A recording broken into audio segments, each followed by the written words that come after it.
ক্রীড়াক্ষেত্রে এবার বাঘ নিয়ে সচেতনতার বার্তা পুরুলিয়ার মানবাজারে শুরু হলো 40তম প্রাথমিক স্তরের জেলা ক্রীড়া প্রতিযোগিতা। এই প্রতিযোগিতাতে এবার থিম করা হয়েছে ব্যাঘ্র সংরক্ষণ এবং পরিবেশ। ক্রীড়াস্থলে রাখা হয়েছে বাঘের বিভিন্ন মডেল। উল্লেখ্য, গত কয়েক মাস ধরে এলাকায় এক বাঘিনী এবং এক বাঘ ঘাঁটি করে। বাঘিনীকে অবশ্য বনকর্মীরা এখান থেকে শিমলিপালের জঙ্গলে নিয়ে গেলেও বাঘ এখনো এই এলাকায় ঘুরে বেড়াচ্ছে।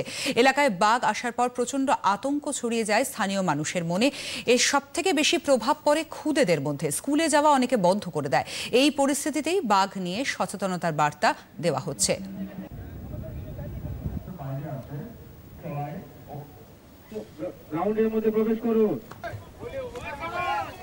আমরা এটা তো বলি যে বাঘ এখানে এসেছিল, সত্যি আজকে তাদের বাসস্থান নেই, তাদেরকে আজকে লোকালয়ে ঢুকে পড়তে হচ্ছে। তো আমরা এর মাধ্যমে একটা বার্তা দেওয়ার চেষ্টা করেছি শিশুদের মধ্যে যে সকল প্রাণীদের তাদের নিজস্ব বাসস্থানে থাকার অধিকার রয়েছে। তো সেটাই একটা সচেতনতা সৃষ্টি করাই একটা তার উদ্দেশ্য। আমরা বাঘ বলুন বা হাতি বলুন বা অন্যান্য জন্তু জানোয়ার বলুন, আমরা নিয়মিত অভ্যস্ত, এখানে প্রায় দিনেই আসে। আজকালও খবর নেন যে বাঘ হয়তো আবার পৌঁছে গেছে। বন্যপ্রাণী সংরক্ষণের যেটা প্রয়োজন আছে সেই দিক যেমন আমরা দেখি, তেমনি সমস্ত মানুষদের তাদের নিরাপত্তার দিকটাও আমাদের দেখতে হয়। আমাদের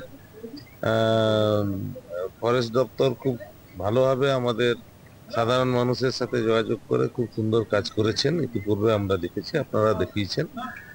আর এলাকার সমস্ত এখানে একটা থিমও করা হয়েছে যে যেহেতু জিনাত এসছিল বা জিনাতের পরে আরেকটা বাঘ এসছিল, সেই থিমটা আমরা আজকের এই খেলার মধ্যে আমরা রেখেছি এবং শিশু থেকে বড়রা সবাই আনন্দ করছে। এবং এই যে বন্যপ্রাণী সম্পর্কে যা ওদের এক একটা ভয় ভ্রান্তি বা অন্য কিছু যেগুলো ছিল সেটাকে দূরীকরণের আমরা ব্যবস্থা।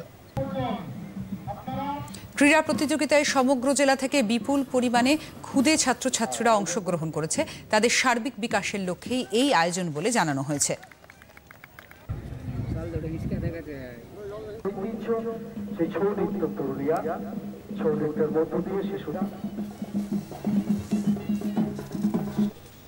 প্রত্যেক বছরের মতো এবারও আমাদের 40তম বার্ষিক ক্রীড়া প্রতিযোগিতা হচ্ছে প্রাথমিক বিদ্যালয়ের ছাত্রছাত্রীদের। তো এখানে একটা সুস্থ প্রতিযোগিতামূলক বাতাবরণ তৈরি করাটাই এটার উদ্দেশ্য, ছাত্রছাত্রীদের সর্বাঙ্গীন বিকাশের জন্য।